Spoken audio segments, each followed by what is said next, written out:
If you ever found yourself in the situation in which you plug in your microphone and it is not detected by Windows, then this video is for you. In this video, we are going to explain one solution to fix this problem. This problem actually happened to me, and this solution worked. In case it doesn't work for you, then check out the description of this video for more solutions.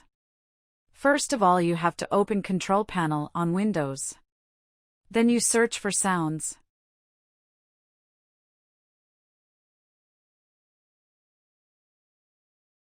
Go to the Recording tab.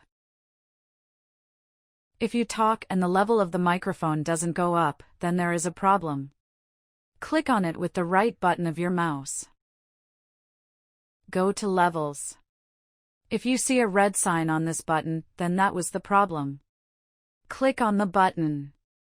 Then click OK. At this point it should work. Thanks for watching this video.